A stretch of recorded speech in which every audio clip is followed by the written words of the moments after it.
एक बार की बात है। एक घने जंगल के किनारे एक छोटा सा गांव था।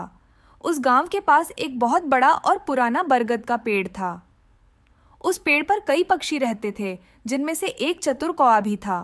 वह कौवा बहुत समझदार और चालाक था और हमेशा अपनी बुद्धिमानी से अपनी समस्याओं को हल कर लेता था।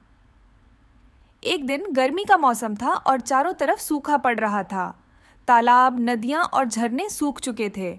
गांव में पानी की भारी कमी हो गई थी और सभी जानवर और पक्षी पानी के लिए इधर उधर भटक रहे थे। कौवा भी बहुत प्यासा था और पानी की तलाश में उड़ता रहा, लेकिन उसे कहीं भी पानी नहीं मिल रहा था। कई घंटों तक उड़ने के बाद कौवा थक कर चूर हो गया। उसकी प्यास अब और भी बढ़ गई थी। तभी उसकी नज़र एक बगीचे में रखे घड़े पर पड़ी। वह तुरंत खुशी से उड़ता हुआ उस घड़े के पास पहुंचा। कौवा आशा से भरा हुआ घड़े के पास गया और उसमें झांका, लेकिन उसकी खुशी जल्द ही निराशा में बदल गई, क्योंकि घड़े में बहुत थोड़ा सा पानी था और उसकी चोंच वहां तक नहीं पहुंच पा रही थी। कौवा सोच में पड़ गया कि अब क्या किया जाए। वह हार मानने वाला नहीं था। उसने सोचा कि कोई ना कोई तरीका जरूर होगा जिससे वह पानी तक पहुंच सके।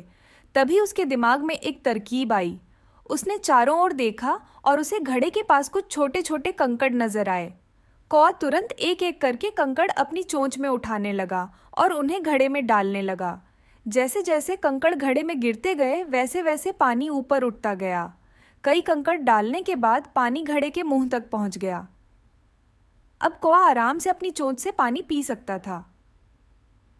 उसने भरपूर पानी पिया और अपनी प्यास बुझाई। उसकी समझदारी और धैर्य ने उसे बचा लिया।